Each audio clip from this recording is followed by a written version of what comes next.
তরিকার ভাই ও বোনদের প্রতি সালাম। সালামুন আলাইকুম। বিসমিল্লাহির রহমানির রহিম। ইন্না ওলামাইয়া ওয়ারাসাতুল আম্বিয়া, নিশ্চয় ওলামাই কেরামরা হলেন নবীগণের ওয়ারিস মালিক। এখানে ওয়ারিস বলতে কি বোঝানো হয়েছে? ওয়ারিস বলতে এখানে বোঝানো হয়েছে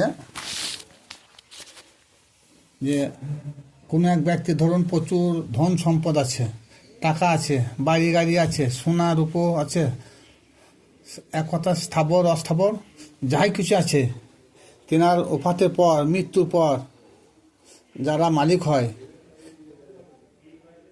তারাই হলো ওয়ারিস সূত্রের মালিক।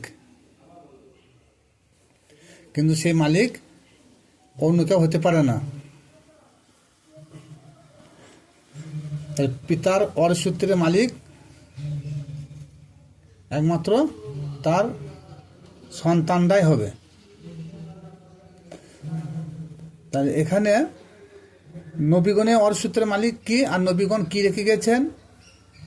প্রত্যেকটা নবীগণ রেখে গেছেন তেনাদের ইলম।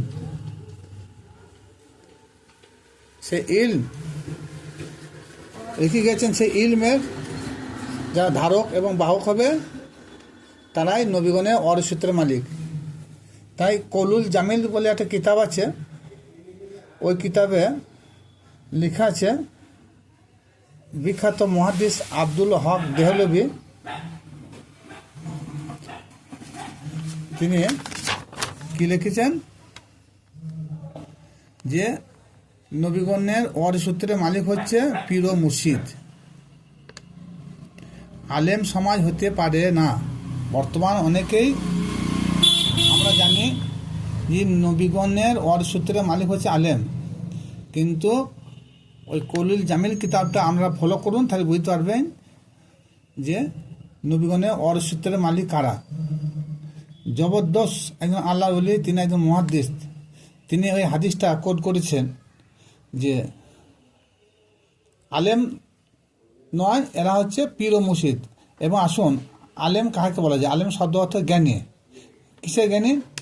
নবীগণদের যেসব ইলম তেনারা জানতেন, সেই সব ইলমের যারা অধিকারী।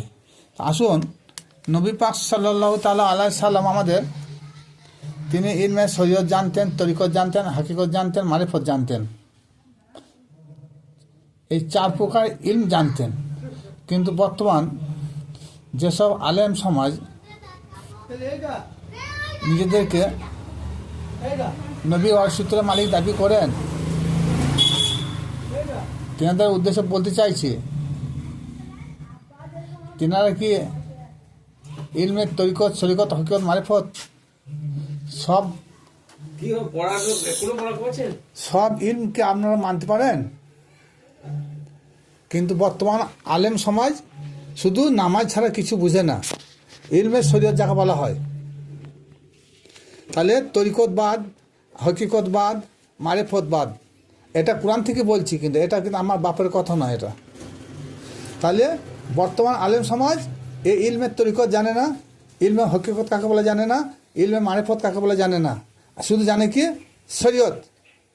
তাহলে এই চারটি তরিকত, চারটি পথ যে জানবে সেই হলো নবী পাকের বা নবীদের ওয়ারিস সূত্রের মালিক।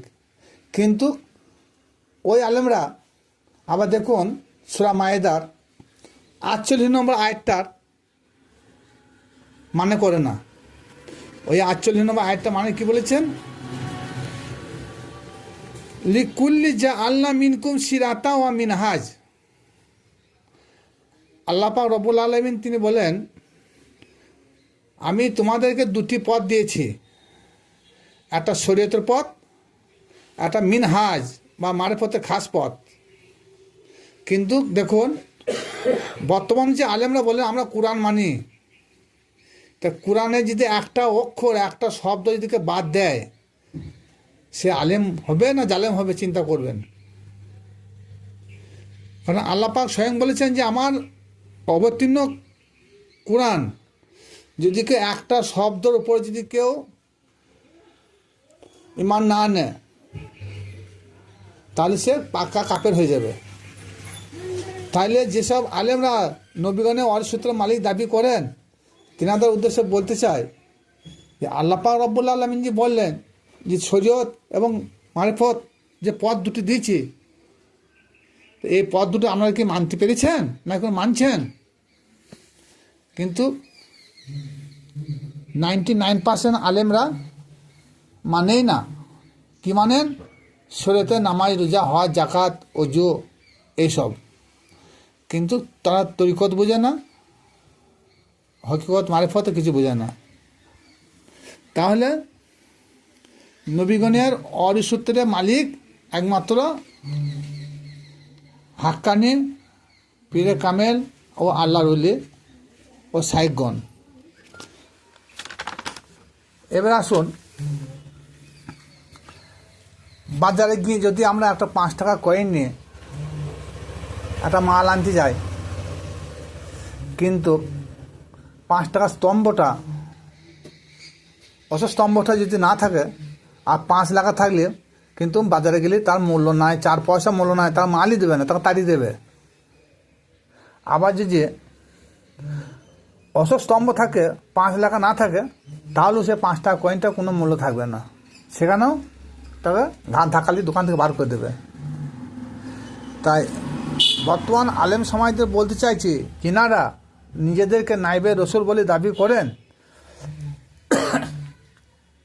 তিনাদের উদ্দেশ্যে বলছি যে ওই সূরা মায়েদা 48 নম্বর আয়াতটা যদি মেনে চলেন তাহলে তবেই হবে তিনারা নাইবে রসুল। কিন্তু তিনারা ওই সূরা মায়েদার 48 নম্বর আয়াতের শরীয়তটা মানেন, কিন্তু মিনহাজ বা তরিকতে খাস পথ সেটা তিনারা বোঝার চেষ্টা করেন না বা মানেন না। তাহলে 4 তরিকা যারা আলেম তারাই হবে নাইবে রসুল, নবীগণের ওয়ারিসসূত্রের মালিক। আসসালামু আলাইকুম।